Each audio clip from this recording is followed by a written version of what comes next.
Hello students, my name is Disha Siwach and welcome to mission online classes. आज हमारा life process chapter का lecture number 14 है। आज के लेक्चर के अंदर हमें रेस्पिरेशन के स्टेप्स के बारे में बिल्कुल अच्छे से पढ़ना है। ठीक है, लास्ट लेक्चर में हमने जो ब्रीथिंग की प्रोसेस थी और जो सेलुलर रेस्पिरेशन की प्रोसेस थी उसका थोड़ा थोड़ा इंट्रोडक्शन देखा था। ठीक है, आज के लेक्चर के अंदर हम जो हमारी रेस्पिरेशन की प्रोसेस है उसके अंदर जो दो स्टेप होते हैं, एक तो ब्रीथिंग का और दूसरा सेलुलर रेस्पिरेशन का, उसके बारे में डिटेल में पढ़ना है। ठीक है, ओके। हमारे जो दो पार्ट ठीक है, हमारे जो दो स्टेप्स होते हैं रेस्पिरेशन में वो कौन कौन से होते हैं? फर्स्ट स्टेप होता है हमारा ब्रीथिंग का और दूसरा होता है सेलुलर रेस्पिरेशन का। ब्रीथिंग के बारे में हमने क्या बताया था? ब्रीथिंग का हमने बताया था कि हम एटमॉस्फेयर से क्या लेते हैं? ऑक्सीजन को अपने अंदर लेते हैं और कार्बन डाइऑक्साइड जो हमारी बॉडी के अंदर as a waste product produce हुई है उसको हम अपनी बॉडी से बाहर निकाल देते हैं। ठीक है, तो अब उसको हम एग्जाम में लिखेंगे कैसे, उसको अच्छे से देख लेते हैं। तो देखो, breathing is a kind of ventilation. Breathing is a kind of ventilation in which the organisms take oxygen from the environment. अब इस ventilation word का क्या मतलब होता है? ventilation का क्या मतलब होता है? देखो, हमें पता है कि हम हमारी बॉडी के अंदर क्या करते हैं, ऑक्सीजन को बाहर से अंदर लेके आते हैं। ठीक है, अब इसने एक नाम बोला है, it is a kind of ventilation. तो वेंटिलेशन वर्ड का क्या मतलब है? देखो, वेंटिलेशन एक अगर एग्जाम्पल की हेल्प से अगर हम समझने की कोशिश करें, मान के चलो हमें एक कमरे में बंद कर दिया जाता है और साथ में 3-4 बंदे और उसके अंदर छोड़ दिए जाते हैं। मतलब 4-5 बच्चों का ग्रुप या फिर किसी अडल्ट का ग्रुप हमने क्या कर दिया, किसी कमरे के अंदर बंद कर दिया। ठीक है, उसके अंदर ना कोई डोर है, ठीक है, ना कोई खिड़की वगैरह है, कुछ नहीं है। मतलब ना तो हवा बाहर की अंदर आ रही है कमरे के, ना कमरे की हवा बाहर जा पा रही है। ठीक है, तो उसकी वजह से हम कुछ टाइम बाद क्या बोलेंगे कि यहाँ पे तो मैडम हमारा तो क्या हो रहा है, दम सा घुट रहा है, यहाँ पे वेंटिलेशन नहीं हो रहा है। ठीक है, तो वेंटिलेशन का क्या मतलब है? वेंटिलेशन का इस केस में मतलब है कि कमरे की हवा का बाहर जाना और इन्वायरमेंट की हवा का कमरे के अंदर आना, तो ये होता है वेंटिलेशन।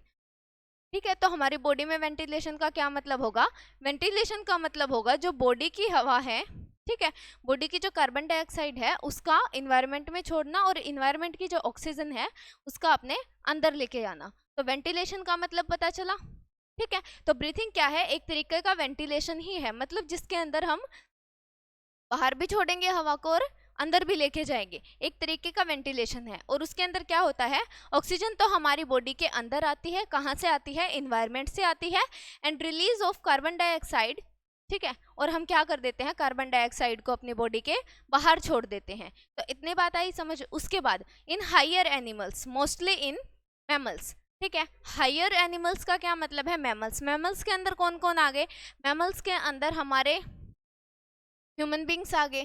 ठीक है, जो रेप्टाइल ह्यूमन बींग्स आ गए। ठीक है, तो हम किसके अंदर आ गए? मैमल्स के अंदर आ गए। तो अब मैमल्स के अंदर ब्रीथिंग कैसे होगी? Breathing is regarded as rhythmic movement of muscles. ठीक है, rhythmic movement of muscles and skeleton in order to increase the gaseous exchange across the respiratory surface. अब इसका क्या मतलब है? रिदमिक मूवमेंट का क्या मतलब है? हम तो रेस्पिरेशन के बारे में पढ़ रहे थे और यहाँ पे हमने किसका जिक्र कर दिया? मसल्स का और स्केलेटन का जिक्र कर दिया। अब इनका डिस्कस करने की क्या जरूरत पड़ी? तो देखो, जिस टाइम पे हम रेस्पिरेशन के प्रोसेस कर रहे हैं उस टाइम पे मसल्स का भी एक्शन होता है और हमारी स्केलेटन का भी कुछ ना कुछ मोशन होता होगा, इसीलिए हमने रेस्पिरेटरी सिस्टम के अंदर स्केलेटन का भी जिक्र किया है वर्ड का, और हमने मसल्स का भी जिक्र किया है। ठीक है, अब इसने बोला क्या है कि रिदमिक मूवमेंट होती है जिस टाइम पे हम रिस्पायर करते हैं, ठीक है, सांस लेते हैं, इनहेल करते हैं, एक्सहेल करते हैं, उस टाइम पे मसल्स भी क्या होती हैं, उनकी रिदमिक मूवमेंट होती है। मतलब एक बार कॉन्ट्रैक्ट करेंगी, एक बार रिलैक्स करेंगी, एक बार कॉन्ट्रैक्ट करेंगी, एक बार रिलैक्स करेंगी। सेम इसी तरीके से जो हमारा स्केलेटन है, ठीक है, स्केलेटन क्या होता है? पूरा हड्डियों का जो ढांचा होता है हमारा, ठीक है, उसको बोलते हैं। तो वो हमारा जो स्केलेटन है वो भी क्या करेगा? एक बार कॉन्ट्रैक्ट करेगा, एक बार रिलैक्स करेगा, एक बार कॉन्ट्रैक्ट करेगा, एक बार रिलैक्स करेगा। वो किस तरीके से करेगा? तो देखो, और वो करेगा किस लिए ये सारी मूवमेंट? एक बार कॉन्ट्रैक्ट, एक बार रिलैक्स, एक बार कॉन्ट्रैक्ट, एक बार रिलैक्स, किस वजह से कर रहा है? क्योंकि वो सरफेस एरिया बढ़ाना चाहता है। ठीक है, तो अब पूरी की पूरी डेफिनेशन को समझने के लिए एक सेकंड के लिए इस डायग्राम पे आओ। ठीक है, ये डायग्राम किस चीज का है? ये है हमारा रेस्पिरेटरी सिस्टम को दिखाने के लिए, ठीक है, उसका डायग्राम है ये। तो अभी हमने क्या बोला था लास्ट? अभी हमने यही बोला था कि जो हमारा जो रेस्पिरेशन की जो प्रोसेस होती है उसमें जो फर्स्ट स्टेप है ब्रीथिंग, वो क्या होती है? ये एक तरीके की मैमल्स के अंदर एक रिदमिक मूवमेंट होती है मसल्स की और स्केलेटन की। अब इसको यहाँ पे समझेंगे। तो देखो, यहाँ से हमारी नॉस्ट्रल्स के थ्रू, ट्रैकिया के थ्रू होती हुई यहाँ पे लंग्स में क्या आएगी? हवा आएगी। ठीक है, अब हवा आएगी तो हमें हवा से हमें क्या मिलेगी? यहाँ पे ऑक्सीजन मिलेगी। तो हम क्या चाहते हैं कि हमें ज़्यादा से ज़्यादा ऑक्सीजन मिले, और अगर हम ज़्यादा से ज़्यादा ऑक्सीजन चाहते हैं तो हम क्या करेंगे? अब मान के चलो ये लंग्स क्या है, एक तरीके से ये मान के चलो कि 2 हमारी बाल्टियाँ हैं। ठीक है, इसके अंदर हमें क्या करना है? ऑक्सीजन को जमा करना है। तो एक बात बताओ, ज़्यादा ऑक्सीजन को स्टोर करने के लिए, ज़्यादा ऑक्सीजन का इनटेक करने के लिए हमें छोटी बाल्टियाँ चाहिए होंगी या बड़ी बाल्टियाँ चाहिए होंगी? ऑब्वियसली बड़ी चाहिए होंगी। ठीक है, तो हम क्या करेंगे? इन लंग्स का सरफेस एरिया इंक्रीज करने की कोशिश करेंगे ताकि ज़्यादा से ज़्यादा ऑक्सीजन क्या हो जाए? हमारी लंग्स के अंदर आके भर जाए। ठीक है, ज़्यादा से ज़्यादा ऑक्सीजन क्या हो जाए? हमारी लंग्स के अंदर आके भर जाए। तो हम हमारी जो ये मसल्स होंगी, जो हमारी लंग्स की मसल्स होती हैं, ठीक है, क्योंकि लंग्स किससे बनी हुई होती हैं? जो हमारी लंग्स होती है, हमारे जो फेफड़े होते हैं, वो मसल्स से मिलके बनी हुई होती हैं। ठीक है, तो ये क्या करेंगी? जिस टाइम पे हम इनहेल करेंगे, ठीक है, जब हम इनहेल करेंगे, इनहेल करने का मतलब है इन्वायरमेंट से जब ऑक्सीजन को अपनी बॉडी के अंदर लेके जाएंगे, ठीक है, तब वो इस ट्रैक से होती हुई लंग्स में आएगी, और लंग्स फिर क्या करेंगे? अपना सरफेस एरिया इंक्रीज करेंगी। ठीक है, अपने साइज को बढ़ा लेंगी। ठीक है, और जिस टाइम पे हम एक्सहेल करें, और फिर आके क्या होगा? यहाँ पे ऑक्सीजन आ गई, बहुत सारी ऑक्सीजन इकट्ठी होगी, फिर वो क्या होगी? ब्लड के थ्रू पूरी बॉडी सेल्स तक जाएगी। ठीक है, उसके बाद बॉडी सेल्स क्या करेंगे? कार्बन डाइऑक्साइड बाहर निकालेंगे और वो ब्लड के थ्रू लंग्स में ही डाल देंगी। ठीक है, अब लंग्स के अंदर कार्बन डाइऑक्साइड आ चुकी है। अब हमें क्या करना है? उस कार्बन डाइऑक्साइड को अपने अंदर ही रखना है या अपनी बॉडी से बाहर निकालना है? अपनी बॉडी से बाहर निकालना है। तो बाहर निकालना है तो ये क्या करेंगे? अपना सरफेस एरिया कम कर देंगी, कम कर देंगी। अब जैसे एक बलून होता है, ठीक है, उसके अंदर जब हमें हवा भरनी होती है, ठीक है, हवा भरनी होती है, तो हम क्या करते हैं? उसके अंदर हवा भरते हैं तो उसका सरफेस एरिया इंक्रीज हो जाता है। ठीक है, सेम इसी तरीके से क्या होगा? लंग्स के अंदर होगा। जब ऑक्सीजन हमें इसके अंदर लेके जानी होगी, उस टाइम पे तो इनका साइज बहुत बड़ा हो जाएगा। ठीक है, और जिस टाइम पे कार्बन डाइऑक्साइड, जब हम बलून को पिचकाना होता है तो क्या कर देते हैं? उसको कॉन्ट्रैक्ट करवा देते हैं और उसकी हवा इन्वायरमेंट में छूट जाती है। ठीक है, सेम इसी तरीके से जब कार्बन डाइऑक्साइड हमारे लंग्स के अंदर होगी तो हम क्या कर देंगे? उनको कॉन्ट्रैक्ट करवा देंगे, और वो कॉन्ट्रैक्शन के कारण क्या होगा? अब ये कॉन्ट्रैक्ट हो जाएंगी तो इनकी हवा निकल के कहाँ जाएगी? ट्रैकिया के थ्रू, नॉस्ट्रल्स के थ्रू बाहर चली जाएगी। ठीक है, तो अब पता चला हमने रिदमिक मूवमेंट क्यों बोला, क्योंकि रिदमिक मूवमेंट्स का मतलब होता है एक बार कॉन्ट्रैक्शन होगी, एक बार रिलैक्सेशन होगी। ठीक है, तो लंग्स जो है वो हमारी कॉन्ट्रैक्शन और रिलैक्सेशन क्यों करती हैं? क्योंकि वो सरफेस एरिया बढ़ाना चाहती हैं। किस चीज़ के लिए? ताकि ज़्यादा से ज़्यादा ऑक्सीजन हमारी बॉडी के अंदर आ सके। ठीक है, तो ये लंग्स क्या करेंगे? जिस टाइम पे हमारा इनहेलेशन का टाइम होगा, जब हम ऑक्सीजन को अंदर लेके जाएंगे, उस टाइम पे तो हमारी लंग्स क्या हो जाएंगी? बिल्कुल ज़्यादा फैल जाएंगी, रिलैक्स हो जाएंगी, या फिर बोल दो कि एक्सपेंड हो जाएंगी। ठीक है, at the time of inhalation. ठीक है, इनहेलेशन के टाइम पे मतलब जब हम क्या कर रहे हैं? अपनी बॉडी के अंदर ऑक्सीजन को लेके जा रहे हैं। ठीक है, O2 के इनटेक के टाइम क्या हो जाएगा? हमारी जो लंग्स होंगी वो एक्सपेंड हो जाएंगी। ठीक है, हमारी लंग्स क्या हो जाएंगी? एक्सपेंड हो जाएंगी। किस लिए एक्सपेंड होंगी? ताकि सरफेस एरिया हमारा क्या हो जाए? मैक्सिमम हो जाए। ठीक है, तो इसके लिए वो क्या करेंगी? एक्सपेंड होना शुरू हो जाएंगी। एक मोमेंट तो ये होगी। दूसरी मोमेंट क्या होगी? जिस टाइम पे हमारा एक्सहेलेशन का टाइम आएगा, ठीक है, exhalation, at the time of exhalation जो हमारी लंग्स होंगी वो क्या करेंगी? कॉन्ट्रैक्ट हो जाएंगी। ठीक है, लंग्स क्या करेंगी? कॉन्ट्रैक्ट हो जाएंगी। ठीक है, किस लिए कॉन्ट्रैक्ट होंगी? To minimise to minimise the surface area, to minimise the surface area. ठीक है, अब पता चला रिदमिक मूवमेंट का कि जिस टाइम पे ऑक्सीजन हमारी बॉडी के अंदर आएगी, ठीक है, जिसको हम इनहेलेशन बोलते हैं, इनहेलेशन के टाइम पे जो हमारी लंग्स हैं, ठीक है, वो मसल्स से बनी हुई हैं और वो क्या कर देंगी, एक्सपेंड हो जाएंगी। वो हमारी मसल्स से मिलके बनी हुई हैं, वो एक्सपेंड होना शुरू हो जाएंगी, क्योंकि मसल्स के अंदर ये प्रॉपर्टी होती है कि वो मूवमेंट कर सकती हैं। ठीक है, तो ये ज़्यादा से ज़्यादा सरफेस एरिया करने के लिए क्या करेंगी, अपने आप को एक्सपेंड करेंगी। ठीक है, और उसके बाद क्या कर देंगी, जो इस टाइम पे उसके अंदर कार्बन डाइऑक्साइड आके भर जाएगी। ठीक है, तो कार्बन डाइऑक्साइड को बाहर निकालने के लिए क्या हो जाएगा, वो कॉन्ट्रैक्ट हो जाएंगी, ताकि सारी की सारी जो कार्बन डाइऑक्साइड है वो हमारी नोस्ट्रल्स के थ्रू क्या हो जाए, बाहर चली जाए। तो ये तो हो गई रिदमिक मूवमेंट किसकी, मसल्स की। आई होप आ गई होगी समझ में। उसके बाद एक रिदमिक मूवमेंट आई थी स्केलेटन की भी।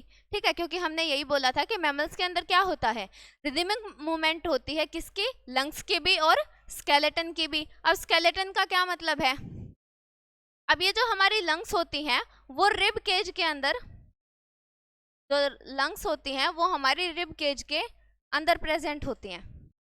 अब रिब केज के अंदर का क्या मतलब है, रिब केज का मतलब है जो हमारी चेस्ट के ऊपर ये जो बोन्स सी दिखाई दे रही हैं, इनको हम बोलते हैं रिब्स। ठीक है, सेम इसी तरीके से लेफ्ट हैंड साइड में भी होती हैं और राइट हैंड साइड में भी होती हैं। ठीक है, तो लंग्स एक तरीके से इनके अंदर प्रेजेंट है। अब एक बात बताओ, जिस टाइम पे लंग्स कॉन्ट्रैक्ट हो रही हैं और रिलैक्स हो रही हैं, उस टाइम पे रिब केज की भी तो मूवमेंट होगी। ठीक है, जिस टाइम पे लंग्स के अंदर ऑक्सीजन आएगी, वो अपने सरफेस एरिया को ज़्यादा करने के लिए जब वो एक्सपेंड होंगी, तो अगर उनका सरफेस एरिया बढ़ेगा तो क्या होगा, हमारे रिब केज भी फॉरवर्ड मूवमेंट करेगा। ठीक है, तो जो हमारी रिब्स होंगी जिस टाइम पे O2 एंटर करेगी तो वो फॉरवर्ड मूवमेंट करेगा, फॉरवर्ड मूवमेंट करेगा, मतलब आगे की तरफ आएगा। और जिस टाइम पे हमारी जो लंग्स हैं वो कॉन्ट्रैक्ट करेंगी, उस टाइम पे क्या होगा, हमारा वापस से पीछे की तरफ चला जाएगा। मतलब जिस टाइम पे CO2 को हम क्या करेंगे, CO2 को हम बाहर निकालेंगे, उस टाइम पे ये क्या हो जाएगा, इनवर्ड मूवमेंट करेगा। क्या करेगा, इनवर्ड मूवमेंट करेगा। ठीक है, अब और किसी की तो बॉडी है नहीं, अभी भी अपना हाथ रख के पता कर सकते हो, जब अपनी चेस्ट के ऊपर हाथ रखते हो तो जब सांस लेते हो तो आप फील करोगे कि आपकी जो चेस्ट है, जो आपका रिब केज है, वो फॉरवर्ड मूवमेंट कर रहा है, मतलब आगे की तरफ थोड़ा सा बढ़ रहा है। और जिस टाइम पे अपना सांस छोड़ोगे तो हमारा जो रिब केज है वो क्या करेगा, अंदर की साइड मूवमेंट करेगा। ठीक है, किसी और की तो बॉडी है नहीं, तो अभी करके देख लो। ठीक है, जब अपनी चेस्ट के ऊपर जब हाथ रखोगे और तब सांस लोगे और सांस छोड़ोगे, सांस लोगे और सांस छोड़ोगे, तब क्या फील करोगे, जिस टाइम पे सांस ले रहे हैं उस टाइम पे जो हमारा रिब केज है और जो हमारी लंग्स हैं वो क्या हो जाएंगी, एक्सपेंड हो जाएंगी। ठीक है, फैल जाएंगी, सरफेस एरिया अपना मैक्सिमम कर लेंगी, और उसकी वजह से जो हमारा स्केलेटन है वो भी फॉरवर्ड मूवमेंट करेगा, उभरा हुआ हमें महसूस होगा। और जिस टाइम पे हम कार्बन डाइऑक्साइड को बाहर निकालेंगे, उस टाइम पे क्या होगा, हमारा जो रिब केज है वो इनवर्ड मूवमेंट करेगा और हमारी लंग्स हैं वो क्या हो जाएंगी, कॉन्ट्रैक्ट हो जाएंगी। तो इस तरीके से हम बोल सकते हैं कि ब्रीथिंग के अंदर क्या होता है, हमारी मसल्स की और हमारी स्केलेटन की रिदमिक मूवमेंट कंटिन्यूअसली चलती रहती है मैमल्स के अंदर। तो अब ब्रीथिंग का पूरी समझ आई क्या होती है, तो एक बार और देख लो। ब्रीथिंग एक तरीके का वेंटिलेशन होती है। वेंटिलेशन अभी मैंने बताया था क्या होता है, कि हमारी बॉडी की हवा का तो बाहर जाना और बाहर की इन्वायरमेंट की हवा का अंदर आना, तो इसको हम एक्सचेंज ऑफ गैसेस भी बोल सकते हैं, वो भी वेंटिलेशन के अंदर ही आएगा। ठीक है, तो एक तरीके की ब्रीथिंग क्या होती है, एक वेंटिलेशन होती है जिसके अंदर ऑक्सीजन का हम इनटेक करते हैं और कार्बन डाइऑक्साइड को अपनी बॉडी से बाहर निकाल देते हैं। अगर हम बात करें मैमल्स की, तो मैमल्स के अंदर ब्रीथिंग क्या होती है, मैमल्स के अंदर मतलब ह्यूमंस के अंदर जो ब्रीथिंग होती है वो एक तरीके की रिदमिक मूवमेंट होती है, मसल्स की भी और हमारे स्केलेटन की भी। ठीक है, किस लिए होती है ये movement, to increase the gaseous exchange across the respiratory surface. ठीक है, जो हमारा रेस्पिरेटरी सरफेस होता है उसके अक्रॉस ज़्यादा से ज़्यादा हमारा गैसियस एक्सचेंज हो सके। ठीक है, ज़्यादा से ज़्यादा हमारी अंदर ऑक्सीजन आ सके और कार्बन डाइऑक्साइड है हमारी बॉडी से बाहर निकल सके, इसके लिए इनका सरफेस एरिया क्या हो जाता है, बहुत ज्यादा हो जाता है, मैक्सिमम हो जाता है। ठीक है, तो ब्रीथिंग के पार्ट के अंदर हमें इतना ही पढ़ना है। अब इससे नेक्स्ट पोर्शन कौन सा आएगा, इससे नेक्स्ट पोर्शन आएगा हमारा सेल्यूलर रेस्पिरेशन। अब सेल्यूलर रेस्पिरेशन क्या होता है, हम लास्ट लेक्चर से इंट्रोडक्शन पार्ट से पढ़ते आ रहे हैं कि हमारे रेस्पिरेशन के अंदर 2 स्टेप आते हैं। ठीक है, रेस्पिरेशन के प्रोसेस के अंदर 2 स्टेप आते हैं। 2 स्टेप कौन से, फर्स्ट स्टेप था ब्रीथिंग का, दूसरा है सेल्यूलर रेस्पिरेशन का। अब जो हमारे लंग्स के अंदर, ठीक है, हमारे रेस्पिरेटरी ऑर्गन्स से होकर के जो लंग्स के अंदर ऑक्सीजन इकट्ठी हुई है उसका क्या होगा, अब जो लंग्स के अंदर हमारे ऑक्सीजन आई है उसका क्या होगा, अब लंग्स के थ्रू वो कहाँ जाएगी, लंग्स से जाएगी वो ब्लड के अंदर। ठीक है, ब्लड के अंदर जाएगी और फिर ब्लड से कहाँ जाएगी, बॉडी सेल्स के अंदर जाएगी। ठीक है, तो हर एक बॉडी सेल के अंदर हमारे क्या चली गई, ऑक्सीजन चली गई। अब वो क्या करेगी, अब वो सेल के अंदर रेस्पिरेशन की प्रोसेस करेगी, मतलब सेल के अंदर कुछ ऐसा करेगी जिससे कि हमारी बॉडी को क्या मिले, एनर्जी मिले। ठीक है, तो अब वो किस तरीके से सेल्यूलर रेस्पिरेशन करेगी उसके बारे में हमें यहाँ पे पढ़ना है। ठीक है, तो आप देख लें कि सेल्यूलर रेस्पिरेशन होता क्या है।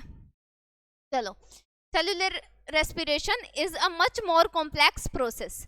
ठीक है, is a much more complex process. अब कॉम्प्लेक्स प्रोसेस का क्या मतलब है, और मच ए कॉम्प्लेक्स प्रोसेस बोला है, मतलब किससे ज्यादा कॉम्प्लेक्स प्रोसेस है, ब्रीथिंग से ज्यादा कॉम्प्लेक्स प्रोसेस है।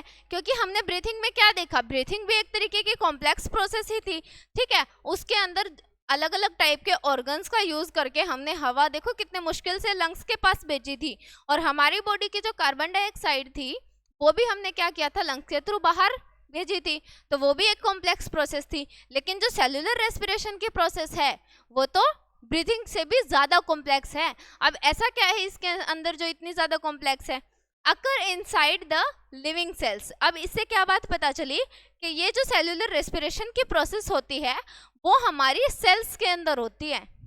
ठीक है, वो हमारी बॉडी की हर एक सेल के अंदर होती है, चाहे वो हमारी पैर की सेल्स हो, ठीक है, चाहे वो हमारी स्टमक की सेल्स हो, चाहे वो हमारी मसल की सेल्स हो, या फिर हमारे हैंड की कहीं की भी सेल्स हो, हमारी पूरी बॉडी की सेल्स के अंदर क्या हो जाएगा, ये रेस्पिरेशन की प्रोसेस होगी। ठीक है, it is the oxidation of respiratory substrate.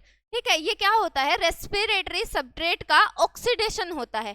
अब इस वर्ड का क्या मतलब है, जो हमारा रेस्पिरेटरी सबस्ट्रेट होता है उसको हम क्या किसको बोलेंगे हम, रेस्पिरेटरी सबस्ट्रेट।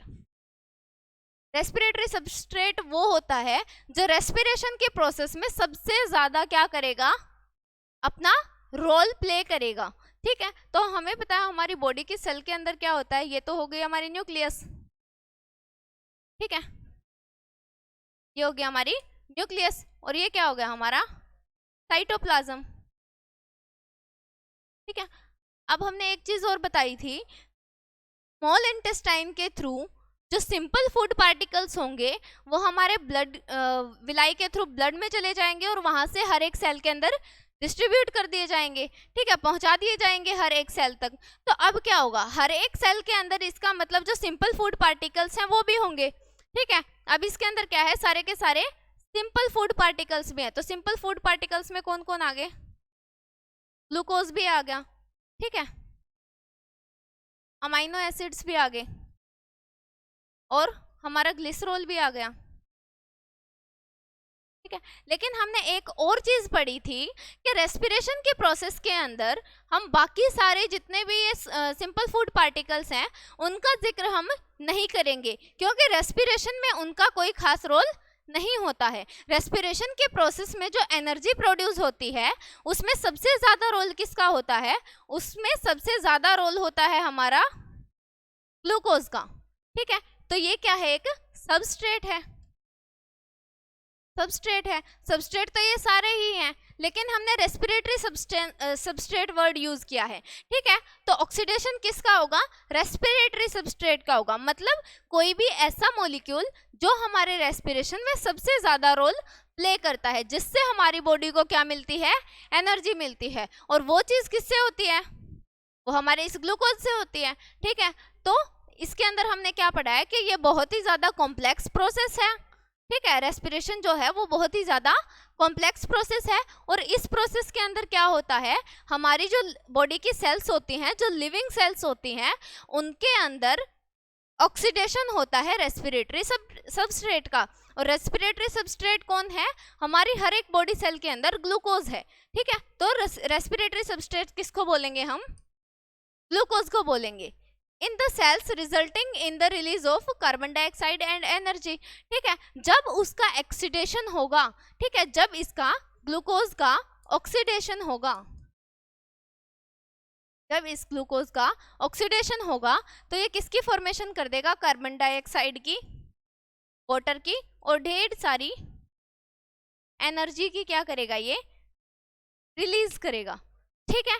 तो हमें क्या मिल रहा है, हमें सेल के अंदर जो ग्लूकोज है उसके ऑक्सीडेशन के कारण बहुत सारी एनर्जी मिल रही है। इसी को हम क्या बोलेंगे, रेस्पिरेशन बोलते हैं, ठीक है। तो हमें जो एनर्जी मिली है वो हमें और किसी सबस्ट्रेट से नहीं मिली है, अमीनो एसिड से नहीं मिली है, वो हमें किसकी वजह से मिली है, ग्लूकोज की वजह से मिली है। तो हमारा ये क्या हो जाएगा, रेस्पिरेटरी सबस्ट्रेट हो जाएगा। अब इसके प्रोसेस को और अच्छे से देखेंगे, ठीक है। तो ये बातें समझ में आ गई। Involve the release of energy in the form of ATP. अब जो हमारी ये एनर्जी निकली है, ठीक है, ये जो हमारी एनर्जी प्रोड्यूस हुई है रेस्पिरेशन के प्रोसेस में, ये किसके फॉर्म में मिलेगी, हमें एटीपी की फॉर्म में मिलेगी, ठीक है। एडिनोसाइन ट्राइफॉस्फेट,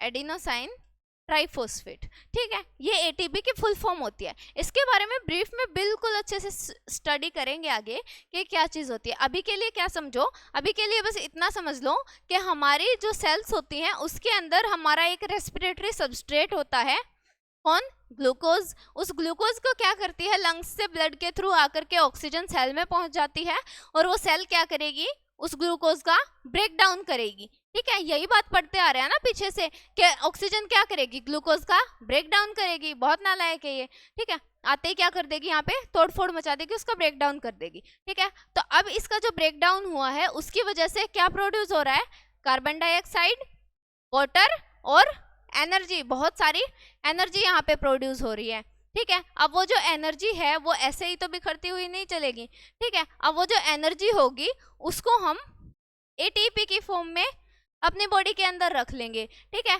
तो एटीपी क्या होते हैं, एटीपी एक तरीके से पैकेट ऑफ एनर्जी होते हैं। एटीपी क्या होते हैं, एटीपी एक तरीके से पैकेट ऑफ एनर्जी, ठीक है। पैकेट ऑफ एनर्जी हम किसको बोलते हैं, एटीपी को बोलते हैं, ठीक है। तो इस तरीके से क्या होगा, हमारा रेस्पिरेशन की प्रोसेस चलेगी।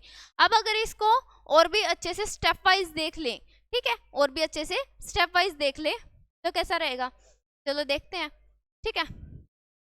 अच्छा, अब ये जो पूरी की पूरी प्रोसेस हो रही है, हमने जो एक्सेलेशन का पार्ट देखा था ना कि सेल के अंदर as a waste product carbon dioxide भी है, वो ब्लड के थ्रू लंग्स में जा रही थी और वहां से बाहर निकल रही थी, ठीक है। तो ये जो कार्बन डाइऑक्साइड है ना, यही है वो जो इसके लिए वेस्ट है, ठीक है, जो सेल के लिए टॉक्सिक है, ये वही कार्बन डाइऑक्साइड है और ये बॉडी के बाहर निकाल दी जाएगी, ठीक है। अब इसकी प्रोसेस को और भी अच्छे से देख लेते, देखो अब क्या करेंगे, अब सबसे पहले बनाएंगे एक सेल, ठीक है। ये हो गया हमारी सेल, सेल के अंदर ये क्या हो गया, न्यूक्लियस है, NUCLEUS, ये क्या हो गया हमारा, न्यूक्लियस हो गया, ठीक है। ये क्या है हमारा, ये है हमारा साइटोप्लाज्म, क्या इतना तो सबको पता है। हम ये बेसिक चीजें क्यों पढ़ रहे हैं, क्योंकि अभी हम पढ़ क्या रहे हैं, बेसिक ही तो पढ़ रहे हैं, अभी हमें कोई प्रोसेस के अंदर थोड़े घुसे हैं, ठीक है। तो हमारी सेल के अंदर ये क्या होता है, साइटोप्लाज्म। अब बाकी के जितने भी चीजें होंगी वो कहाँ पे प्रेजेंट होंगी, हमारे सेल के साइटोप्लाज्म में प्रेजेंट होंगी, ठीक है। अच्छा, अब क्या करेंगे, सेल बन गई, उसका न्यूक्लियस बन गया और साइटोप्लाज्म बन गया। अब हमारी अब इसके अंदर एक चीज और प्रेजेंट होती है, ठीक है। इसके अंदर कुछ खास चीजें प्रेजेंट होती हैं, कौन कौन सी हैं वो खास चीजें, यहाँ पे कुछ प्रेजेंट है, ठीक है, इसका क्या नाम है? ये है हमारा ग्लूकोज। ठीक है, ये क्या प्रेजेंट है हमारा सेल के अंदर? ग्लूकोज प्रेजेंट है। ठीक है, अब इस ग्लूकोज का क्या होगा? ये तो कहां से आ गया? हमारा स्मॉल इंटेस्टाइन से आ गया।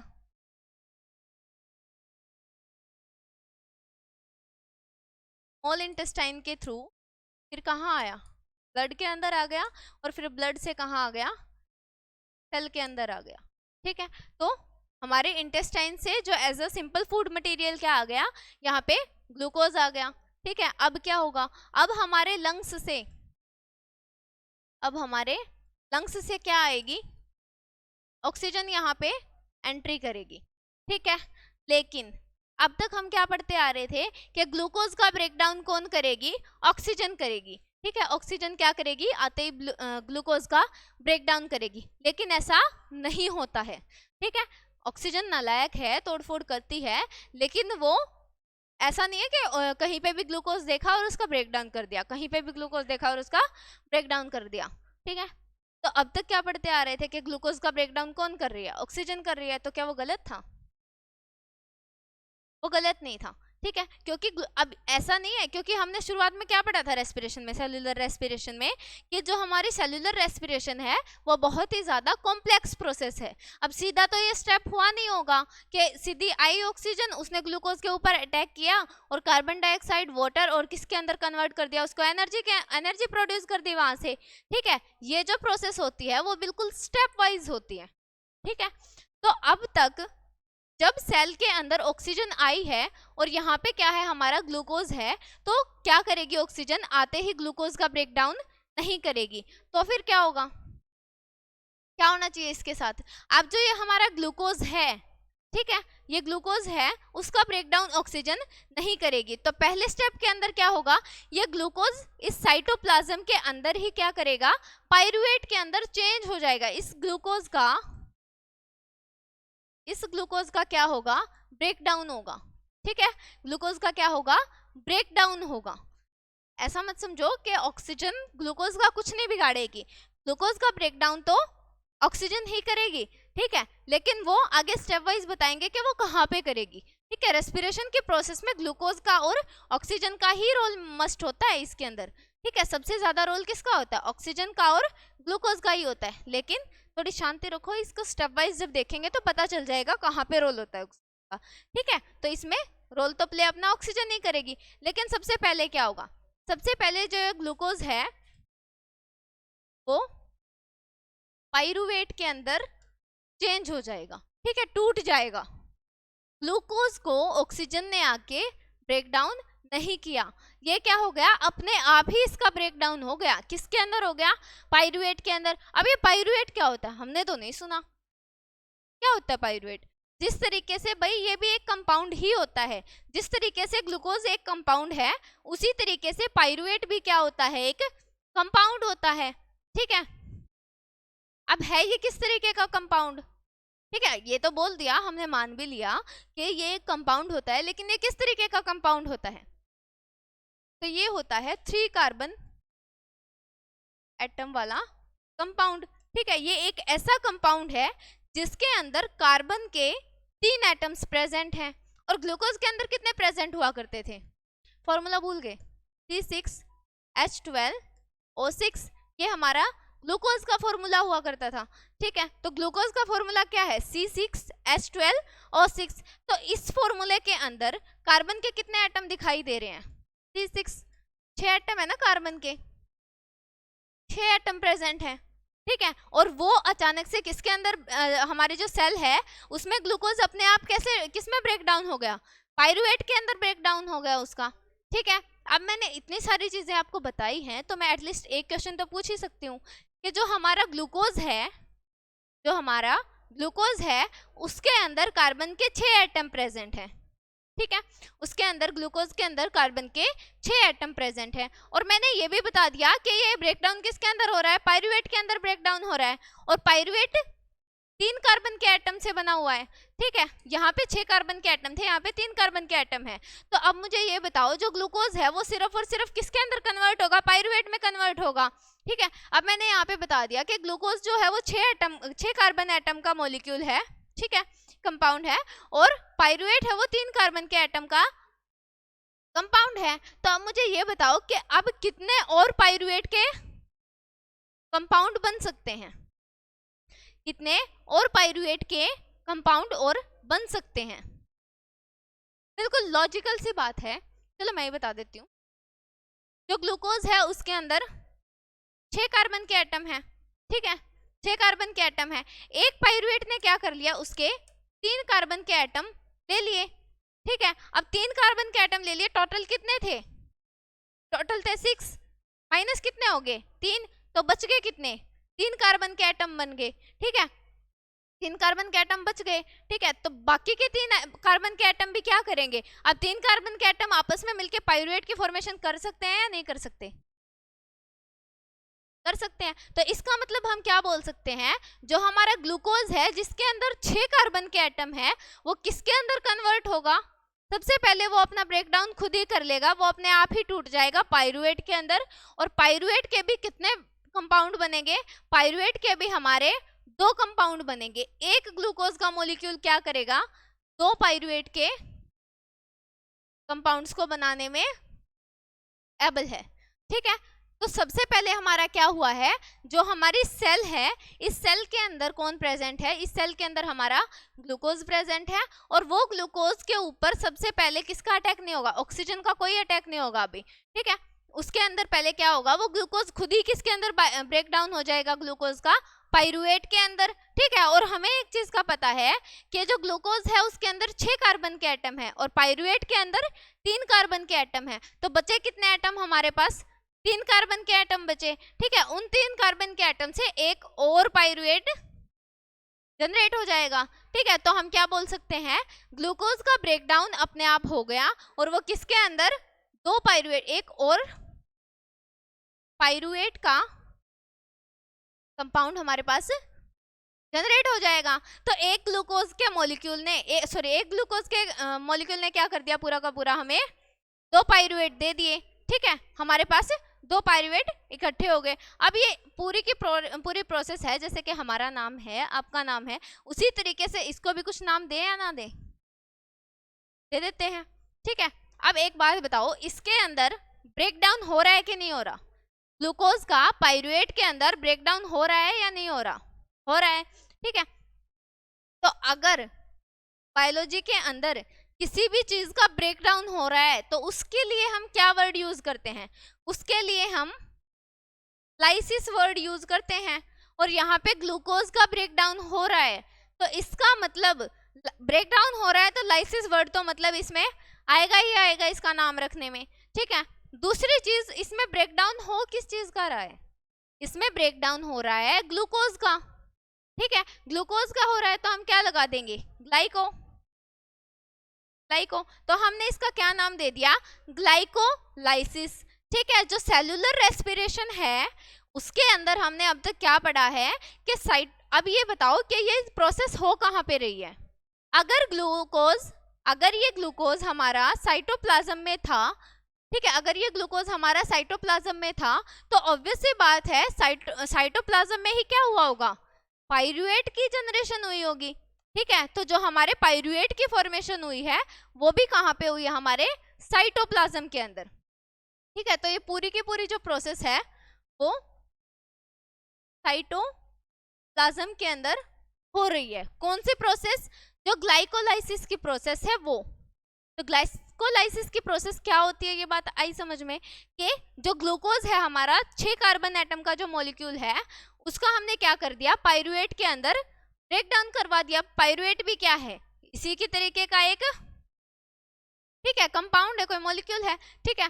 तो ये पाइरुवेट की कितनी जनरेशन होगी, ये पाइरुवेट होता है 3 कार्बन एटम का कंपाउंड, ठीक है, 3 कार्बन एटम का कंपाउंड है और उसके ग्लूकोज के अंदर 6 कार्बन एटम थे, तो हम क्या कर सकते हैं, 2 पाइरुवेट की जनरेशन कर सकते हैं, ठीक है। तो पहला स्टेप कौन सा हो गया हमारा, ग्लूकोज से पाइरुवेट के अंदर कन्वर्जन करना, वो अपने आप हो रहा है। और साइट कौन सी है उनकी, साइटोप्लाज्म। तो साइटोप्लाज्म के अंदर हमारा ग्लूकोज पाइरुवेट के अंदर चेंज हो रहा है, ठीक है, जो कि एक 3 कार्बन एटम से बना हुआ है। इतने बात आई या नहीं आई समझ, अच्छा। अब उसके बाद क्या होगा, ठीक है, ये दोबारा से सेल बना दी, ये उसका न्यूक्लियस बना दिया। अब हम इस साइटोप्लाज्म के अंदर हम अब ग्लूकोज नहीं रखेंगे। क्यों? क्योंकि उसका ब्रेकडाउन हो चुका है और इसके अंदर ऑक्सीजन तो आके पहले से बैठी ही है। तो यहाँ पे क्या प्रेजेंट है, पाइरुवेट। यहाँ पे क्या प्रेजेंट है, पाइरुवेट, जो कि एक कार्बन के 3 एटम वाला कंपाउंड है, ठीक है। तो हमारे साइटोप्लाज्म के अंदर अब क्या है, पाइरुवेट है। अब ये पाइरुवेट क्या करेगा, ठीक है, पाइरुवेट की फॉर्मेशन होगी। अब ये क्या करेगा, अब जब ऑक्सीजन लंग्स से जब ऑक्सीजन सेल के अंदर आएगी, उस टाइम पे ऑक्सीजन को देखते ही ये जो पाइरुवेट है ये क्या करेगा, यहाँ से भागने की कोशिश करेगा। अब भाग के जाएगा कहाँ, सेल से बाहर तो ये जा नहीं सकता, ठीक है। तो एक बॉडी होती है हमारी सेल के अंदर, ठीक है, जिसका नाम होता है माइटोकॉन्ड्रिया, ठीक है। एक माइटोकॉन्ड्रिया नाम का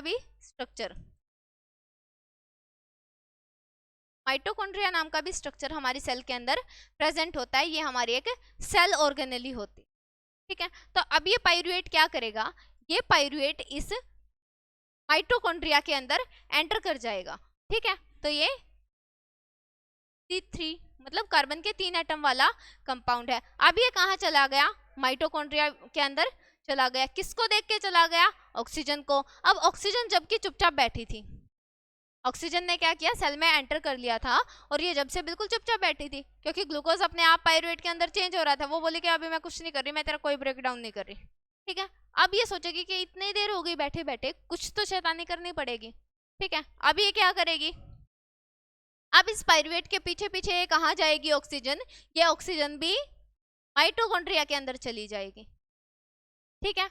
अब माइटोकॉन्ड्रिया के अंदर पहले पाइरुवेट भागा ऑक्सीजन को देख के, अब ऑक्सीजन बोली कि मैं भी तुम्हारे पीछे पीछे आ रही हूँ, तो माइटोकॉन्ड्रिया के अंदर अब ऑक्सीजन भी आ गई, ठीक है। अब क्या होगा, अब देखो, जो हमारा पाइरुवेट है, जो कि एक 3 कार्बन एटम से बना हुआ एक कंपाउंड है। अब उसके अंदर किसने अटैक कर दिया, उसके ऊपर अटैक कर दिया ऑक्सीजन ने, ठीक है, ऑक्सीजन ने अटैक कर दिया। अब अटैक कर दिया तो ये क्या करेगा, इसका ब्रेक डाउन करेगा। और हम पढ़ते क्या आ रहे थे कि ग्लूकोज का क्या करेगी, ऑक्सीजन ब्रेक डाउन करेगी। तो ये भी एक तरीके से ग्लूकोज की ही तो फॉर्म है।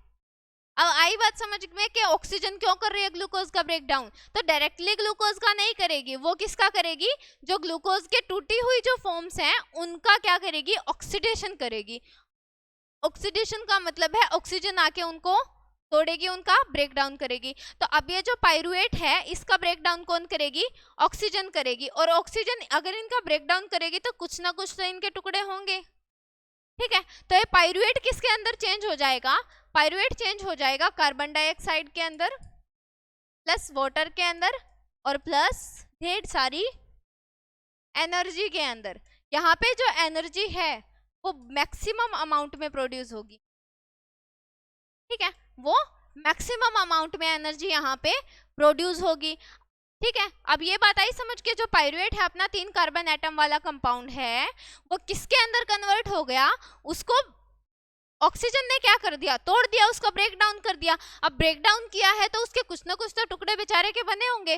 वो क्या चीजें बनी है, कार्बन डाइऑक्साइड बनी है, वाटर बना है और एनर्जी बनी है। एनर्जी अब कार्बन डाइऑक्साइड का क्या करेंगे, एज अ वेस्ट है ये एज अ वेस्ट है, तो ब्लड के थ्रू क्या कर देंगे, हम उसको लंग्स में पहुंचा देंगे और वो हमारी बॉडी के एक्सहेल करते टाइम बॉडी के बाहर चली जाएगी, ठीक है। वाटर का क्या करेंगे, वाटर का सेल अपने कामों में यूज कर लेगी। और अब ये जो एनर्जी प्रोड्यूस हुई है बहुत सारी, किस फॉर्म में प्रोड्यूस होगी, बाद में ये एटीपी की फॉर्म में प्रोड्यूस होगी, ठीक है, एनर्जी। अब इस एनर्जी का क्या करेंगे, हम दिन भर में जितने भी काम करते हैं, पढ़ाई करते हैं, ठीक है, खेलते हैं, कूदते हैं, खाते हैं, पीते हैं, जितने भी काम करते हैं उन अलग अलग कामों में हम क्या करेंगे, इसका यूज करेंगे, ठीक है, इस एनर्जी का हम यूज कर लेंगे। तो यहाँ पे जो अमाउंट ऑफ एनर्जी प्रोड्यूस हुई है वो बहुत सारी एनर्जी हमारे प्रोड्यूस हुई है। अब एक बात बताओ, जो हमारी ग्लाइकोलाइसिस की प्रोसेस थी वो कहाँ पे हो रही थी, साइटोप्लाज्म में हो रही थी, तो कोई ना कोई तो सेल में इसकी भी जगह होगी। ये जो प्रोसेस है वो कहाँ पे हो रही है? ये जो प्रोसेस है पाइरुवेट का कार्बन डाइऑक्साइड के अंदर और वाटर के अंदर और बहुत सारी एनर्जी के अंदर जो चेंज हुआ है, जो कन्वर्जन हुआ है, वो कहाँ पे होगा? देखो अब ये पाइरुवेट भाग के कहाँ गया था? माइटोकॉन्ड्रिया में गया था, और ऑक्सीजन भी इसके पीछे पीछे कहाँ गई थी? माइटोकॉन्ड्रिया में ही गई थी। अब अगर माइटोकॉन्ड्रिया में ही ऑक्सीजन भी है और पाइरुवेट भी है, ठीक है, तो ऑक्सीजन क्या करेगी? पाइरुवेट का ब्रेक डाउन करेगी। तो सीधी सी बात है कि इसके अंदर जो ब्रेक डाउन होगा वो भी कहाँ होगा? माइटोकॉन्ड्रिया के अंदर। तो इस रिएक्शन की जो भी साइट है वो कहाँ पे होगी? माइटोकॉन्ड्रिया के अंदर होगी। ठीक है, तो ये पूरी की पूरी जो प्रोसेस हो रही है, ठीक है, हमारी रेस्पिरेशन की जो प्रोसेस थी उसमें 2 स्टेप थे। ठीक है, एक तो कौन सा था? एक तो था हमारा इनहेल करना, एक्सहेल करना, मतलब एक तो था हमारा ब्रीथिंग का स्टेप, दूसरा था सेलुलर रेस्पिरेशन का। अब जो सेलुलर रेस्पिरेशन है उसके अंदर भी हमारे 2 स्टेप आए हैं। ठीक है, वो 2 स्टेप कौन कौन से हैं?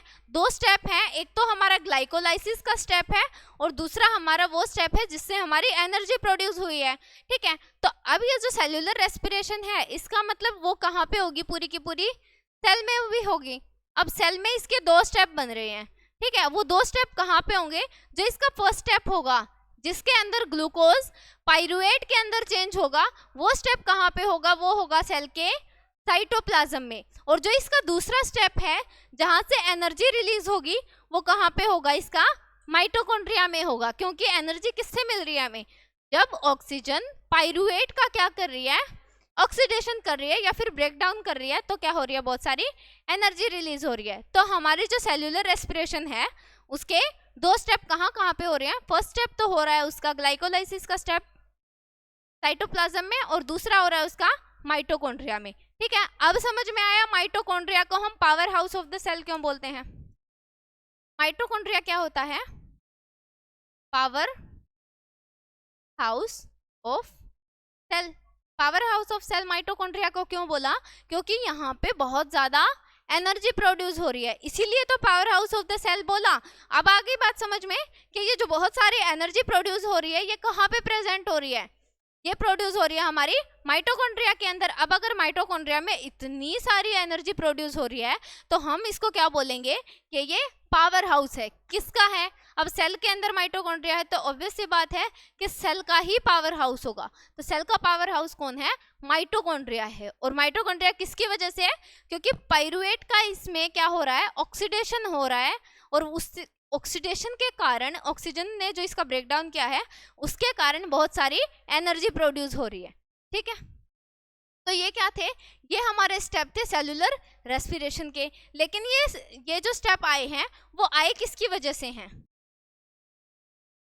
ये स्टेप इसलिए आए हैं क्योंकि देखो ये जो सेल है इसके अंदर ये न्यूक्लियस तो है ही, दोबारा से बना देते हैं। सेल जो है इसमें न्यूक्लियस तो पहले से ही है। ठीक है, अब अगर मान के चलो अब यहाँ पे सारी बॉडी सेल्स के अंदर अब खाना खाते हैं तो सीधी सी बात है सारी सेल्स के अंदर क्या होगा? सारी सेल्स के अंदर हमारे सिंपल फूड मॉलिक्यूल्स भी जाएंगे। लेकिन रेस्पिरेशन में हमारा टारगेट कौन सा है? रेस्पिरेटरी सबस्ट्रेट कौन सा है? ग्लूकोज है। तो हमारा ग्लूकोज क्या होगा? ग्लूकोज भी हमारा हर एक सेल के अंदर प्रेजेंट होगा। तो ये क्या है? हमारा ग्लूकोज है। अब जो हमने लास्ट स्लाइड पे देखा था कि ग्लूकोज पाइरुवेट के अंदर और पाइरुवेट किसके अंदर? कार्बन डाइऑक्साइड, वाटर और एनर्जी के अंदर चेंज हो रहा था। वो कंडीशन कब आई थी? वो कंडीशन उस टाइम पे आई थी जिस टाइम पे लंग्स से क्या आ गई थी? ऑक्सीजन आ गई थी।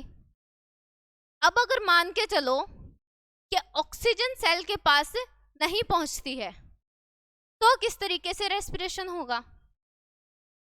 अगर सेल के पास ऑक्सीजन नहीं पहुंच पाती है तो रेस्पिरेशन किस तरीके से होगा? तो देखो ऐसा नहीं है कि अगर ऑक्सीजन नहीं आई तो ग्लूकोज का ब्रेक डाउन नहीं होगा, कोई प्रोडक्ट नहीं बनेंगे, ऐसा कुछ नहीं होता। लेकिन ह्यूमंस के अंदर, हमारे मैमल्स के अंदर क्या होता है? हमारे मैमल्स के अंदर उसी टाइप का रेस्पिरेशन होता है। ठीक है, पहले ब्रीथिंग के स्टेप आते हैं फिर सेल्यूलर रेस्पिरेशन के। और हमारी बॉडी के अंदर एक लिविंग ऑर्गेनिज्म के अंदर क्या होगा? हम ऑक्सीजन को कंटिन्यूअसली लेते रहेंगे, कार्बन डाइऑक्साइड को छोड़ते रहेंगे। तो वो जो पिछले हमने देखी थी, ये क्या होती है, इसके अंदर अगर रेस्पिरेशन अगर किसी भी रेस्पिरेशन की प्रोसेस के अंदर ऑक्सीजन हमारी बिल्कुल सफिशिएंट है, ठीक है, ऑक्सीजन हमारी बहुत ज्यादा अमाउंट में प्रेजेंट है, तो उसको हम बोलते हैं एरोबिक रेस्पिरेशन, एरोबिक रेस्पिरेशन, ठीक है। एरोबिक क्यों बोला, एरोबिक वर्ड यूज होता है जहां जिसके अंदर ऑक्सीजन प्रेजेंट होती है। अगर हमारी रेस्पिरेशन की प्रोसेस ऑक्सीजन की वजह से पूरी हो रही है तो हम उसको बोलेंगे एरोबिक रेस्पिरेशन, ठीक है। अब हमारी कंडीशन क्या आई, अब हमारी कंडीशन ये आ गई थी कि अगर मान के चलो ये ऑक्सीजन हमारी नहीं पहुंच पाती है सेल तक, और ये होगी किसके अंदर, ह्यूमन के अंदर तो नहीं होगी, तो हम ईस्ट के अंदर होगी ये, ठीक है। अब ये मत बोलना कि ईस्ट क्या होती है, ईस्ट एक तरीके का सिंपल ऑर्गेनिज्म होता है, जैसे कि हमारा फंगस होता है ना, ठीक है। तो ईस्ट को हम क्या बोल सकते हैं, ये एक तरीके से फंगी ही होती है, ठीक है। ईस्ट क्या होती है, एक तरीके से फंगी ही होती है, ठीक है। अब इसके अंदर क्या होगा, तो रेस्पिरेशन की प्रोसेस तो ईस्ट के अंदर भी होगी। अगर ये लिविंग ऑर्गेनिज्म है तो हमने बिल्कुल फर्स्ट लेक्चर में ये पढ़ा था कि लिविंग ऑर्गेनिज्म कौन से होते हैं, जिसके अंदर लाइफ को मेंटेन रखने के लिए जितने भी प्रोसेसेस हमें करनी पड़ती हैं, चाहे वो डाइजेशन की है, चाहे रेस्पिरेशन की है, ठीक है, चाहे सर्कुलेशन की है, चाहे फिर वो हमारी एक्सक्रीशन की है, ये सारी प्रोसेस उसके अंदर होनी जरूरी है। तो अब ईस्ट भी क्या है, एक तरीके का फंगी है, और इसके अंदर ये भी एक तरीके का लिविंग ऑर्गेनिज्म है, तो इसके अंदर भी ये सारी प्रोसेसेस होंगी, ठीक है। लेकिन इसके अंदर क्या चेंज हो जाएगा, हमारी बॉडी के अंदर तो ऑक्सीजन जो थी वो सेल तक आ रही थी, ठीक है, लेकिन ईस्ट के अंदर क्या होगा, ये ऑक्सीजन सेल तक नहीं आ पाएगी, ठीक है। अगर ऑक्सीजन नहीं आई तो क्या इसके अंदर रेस्पिरेशन नहीं होगा, क्या रेस्पिरेशन होगा। वो किस तरीके से होगा, तो देखो ग्लूकोज का खुद का ब्रेक डाउन करने के लिए तो उसको ऑक्सीजन की जरूरत थी ही नहीं, तो जो फर्स्ट स्टेप होगा जो सेलुलर रेस्पिरेशन है उसमें जो फर्स्ट स्टेप होगा, जिसके अंदर ग्लूकोज किसके अंदर चेंज हो रहा है, पाइरुवेट के अंदर चेंज हो रहा है, उसके अंदर ऑक्सीजन की कोई जरूरत नहीं होगी, एक बात। दूसरी चीज, अब ये जो ग्लूकोज से पाइरुवेट में चेंज हो रहा है, ये कहाँ पे हो रही है ये प्रोसेस, ये साइटोप्लाज्म में ही होगी, चाहे वो ह्यूमन बींग्स हो चाहे वो ईस्ट हो। जो फर्स्ट स्टेप होता है ग्लाइकोलाइसिस का स्टेप,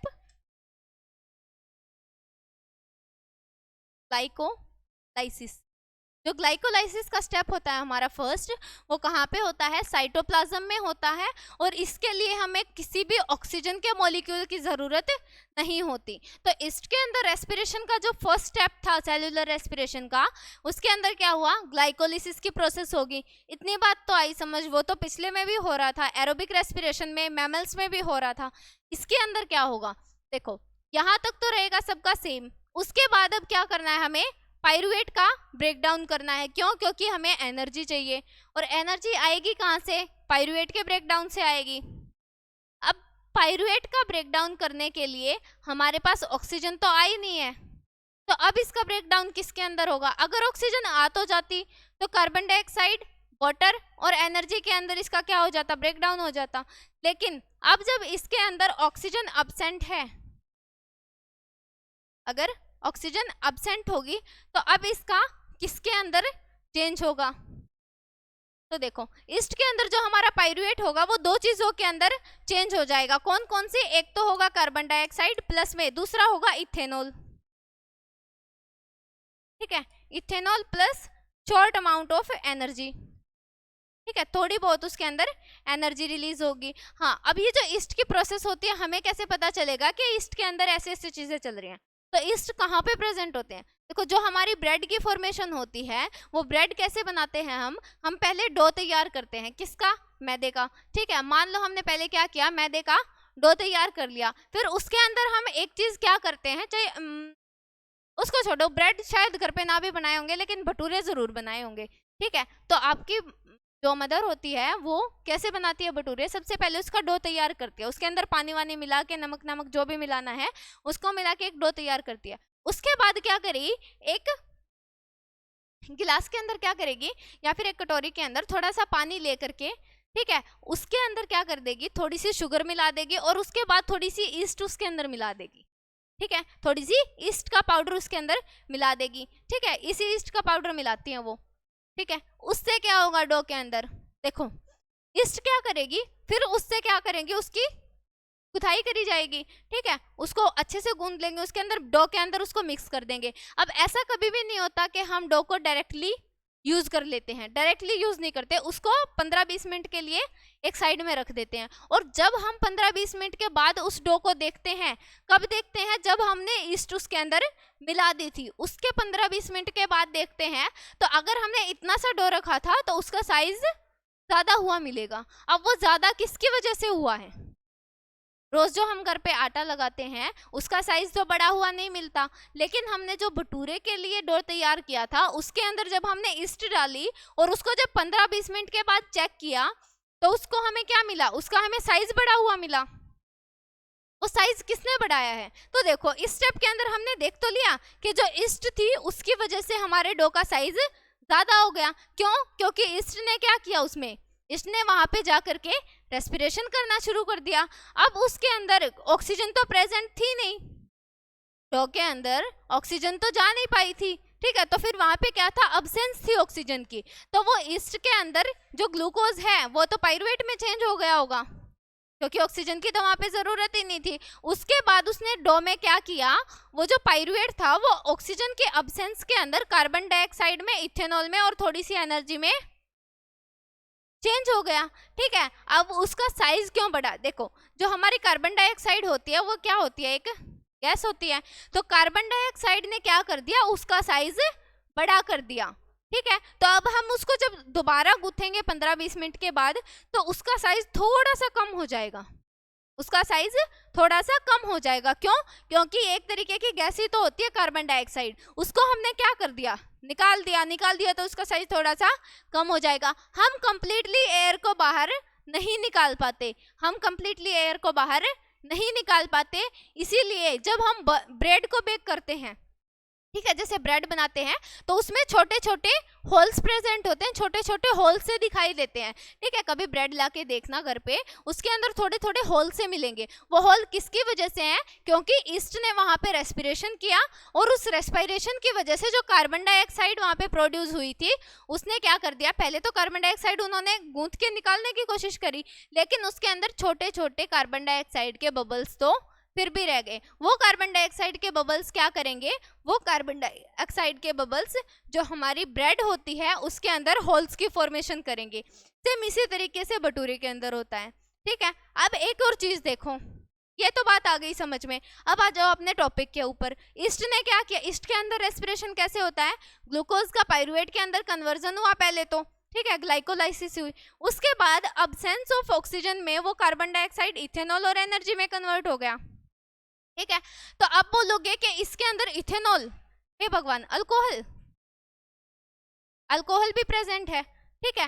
तो अब ये बोलोगे कि जो हमारी ब्रेड होती है, इसका मतलब तो ब्रेड को खाते ही हमें नशा होना चाहिए, ठीक है, इधर उधर पड़ते हुए मिलने चाहिए हम, ठीक है, लेकिन हमें तो नशा नहीं होता।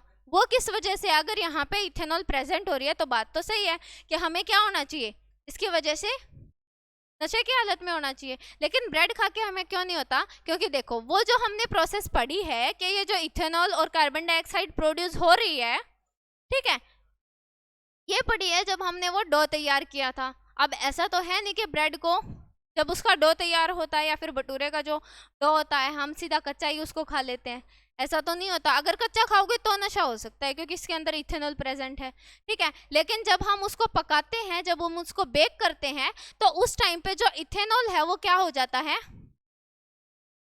क्योंकि ये गैस ही तो होती है, जब हम इसको बेक करेंगे तो ये इन्वायरमेंट में क्या होगी, उड़ जाएगी, ठीक है। तो इसी तरीके से जब हम ब्रेड खाते हैं या फिर जो भटूरे होते हैं वो खाते हैं पके हुए, अगर हम पके हुए ब्रेड या भटूरे खाते हैं तो उस टाइम पे हमें कोई नशा नहीं होता। किस वजह से नहीं होता, क्योंकि जो ये इथेनॉल, जो ये अल्कोहल प्रोड्यूस हुई है वो क्या हो गई है, बेक करने की वजह से वो हवा में, इन्वायरमेंट में उड़ गई है एज ए गैसियस फॉर्म, ठीक है। इतनी बात आई समझ, अच्छा।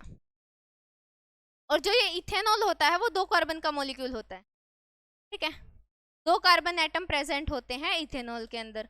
ठीक है, और इथेनॉल का फॉर्मूला क्या होता है, चलो यहाँ पे लिख ही देती हूँ, C2H5OH। ठीक है, ये इथेनॉल का फॉर्मूला होता है। इथेनॉल लिखा हो या फिर इथाइल अल्कोहल लिखा हो, बात एक ही है, एक ही नाम होते हैं ये। ठीक है, इथाइल अल्कोहल लिखा हो या फिर इथेनॉल लिखा हो, दोनों एक ही बात है।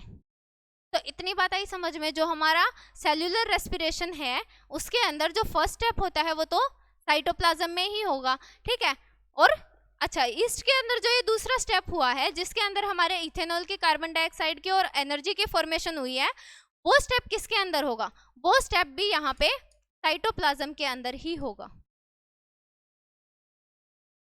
ठीक है, अच्छा, अब इस पूरी की पूरी रेस्पिरेशन की प्रोसेस के अंदर ऑक्सीजन के मॉलिक्यूल की हमें कहीं भी जरूरत नहीं पड़ी। ठीक है, मतलब पूरे रेस्पिरेशन की प्रोसेस में यहाँ पे ऑक्सीजन एब्सेंट रही है। तो इस टाइप की रेस्पिरेशन को हम क्या बोल देंगे, क्योंकि लास्ट टाइप की तो कैसी थी, एरोबिक टाइप की रेस्पिरेशन थी। ठीक है, जो मैमल्स की सेल्स के अंदर हो रही थी, बॉडी सेल्स के अंदर हो रही थी, वो तो एरोबिक टाइप की थी। एरोबिक क्यों बोला, क्योंकि रेस्पिरेशन की प्रोसेस में ऑक्सीजन इन्वॉल्व थी।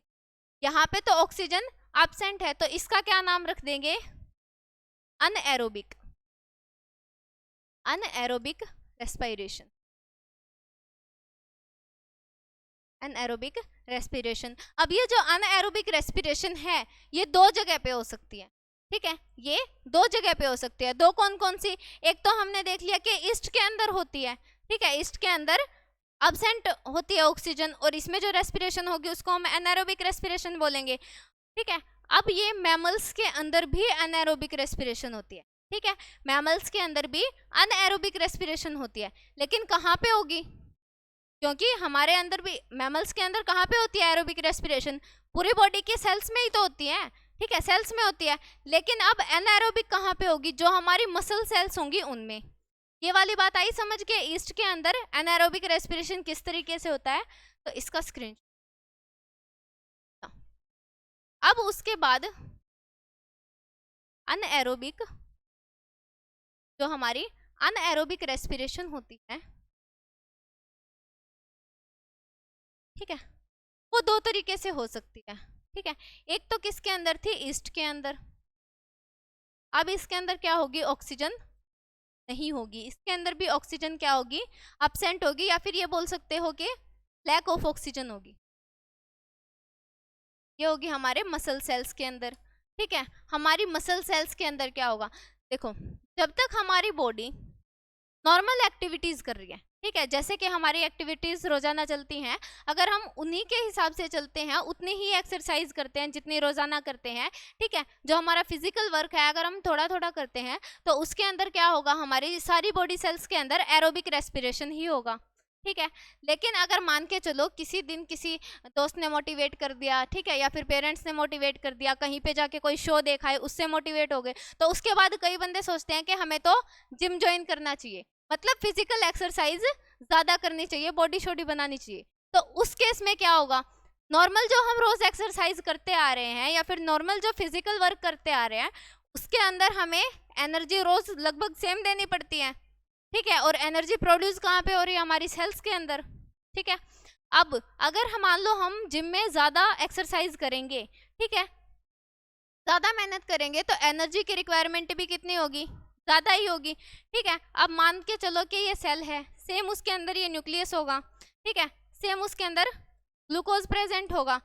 ठीक है, ग्लूकोज कहाँ से आया है, जो हमने खाना खाया उससे आया है। ठीक है, तो ग्लूकोज की तो कमी यहाँ पे होने वाली है नहीं, क्योंकि सुबह दबा के खा के गए हैं। ठीक है, तो ग्लूकोज की तो कमी होगी नहीं। दूसरी चीज क्या होगी, दूसरी चीज हमें यहाँ पे चाहिए है ऑक्सीजन। ठीक है, क्योंकि बॉडी में काम हो रहा है, तो एनर्जी प्रोड्यूस करने के लिए ऑक्सीजन भी बराबर अमाउंट में चाहिए।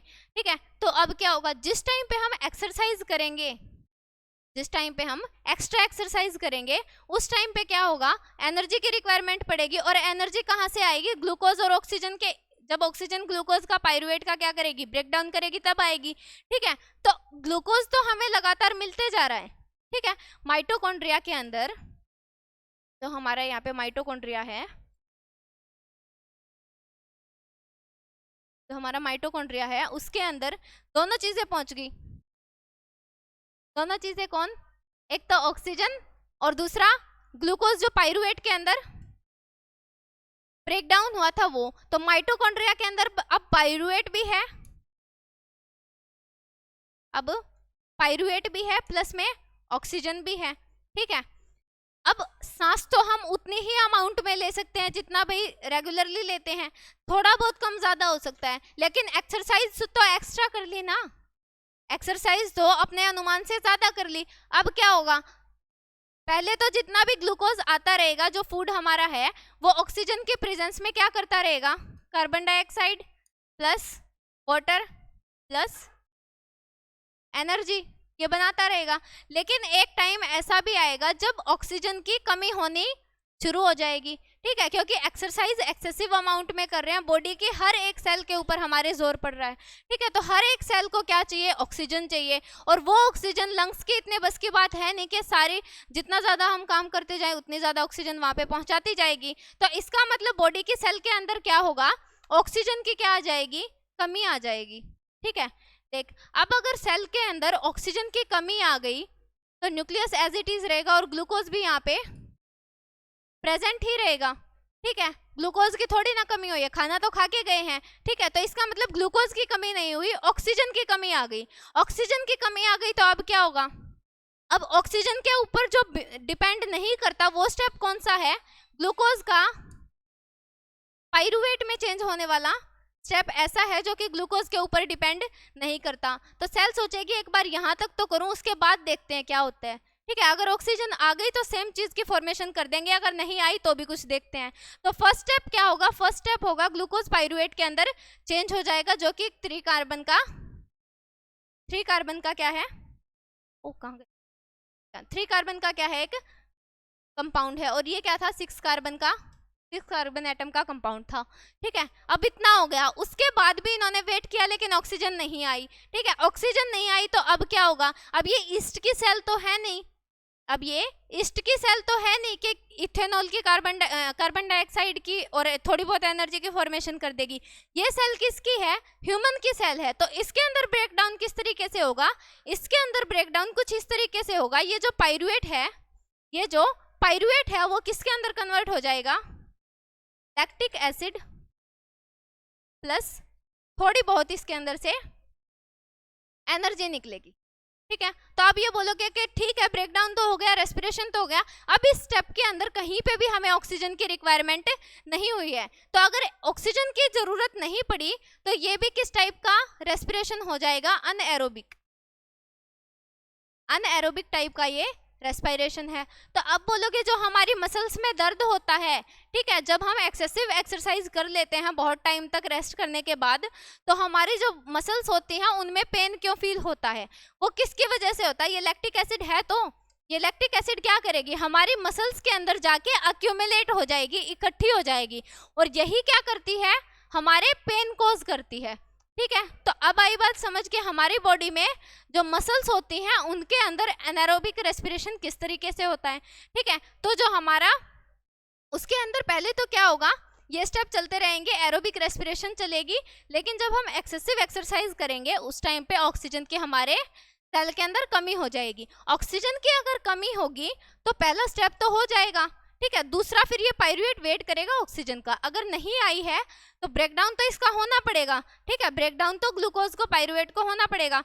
अगर ऑक्सीजन नहीं आई तो ये लैक्टिक एसिड प्लस थोड़ी बहुत एनर्जी के अंदर टूट जाएगा, उसका ब्रेकडाउन हो जाएगा, ठीक है।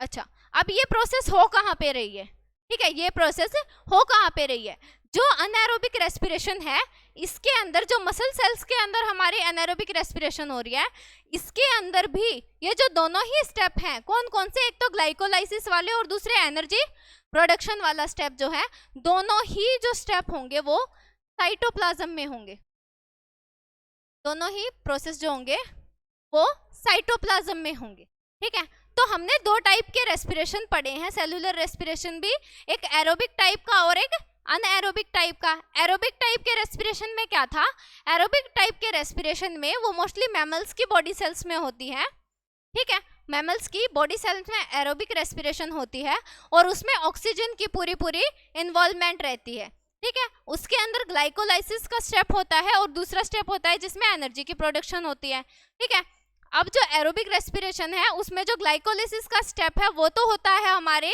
सेल के साइटोप्लाज्म में, और जो एनर्जी की प्रोडक्शन होती है वो होती है माइटोकॉन्ड्रिया में जाके। ठीक है, फिर दूसरा केस कौन सा आया था, अनएरोबिक रेस्पिरेशन का। अनएरोबिक रेस्पिरेशन भी दो तरीके से होती थी, एक तो होती थी ईस्ट सेल के अंदर, एक होती थी हमारे मसल सेल्स के अंदर। ठीक है, जो ईस्ट थी उसके अंदर जो हमारी फर्स्ट स्टेप है ग्लाइकोलाइसिस की, वो तो सबके अंदर कहाँ पे होगी, साइटोप्लाज्म में ही होगी। ठीक है, लेकिन जो सेकंड स्टेप है एनर्जी प्रोडक्शन की, वो ईस्ट में कहाँ होगी, साइटोप्लाज्म में ही होगी।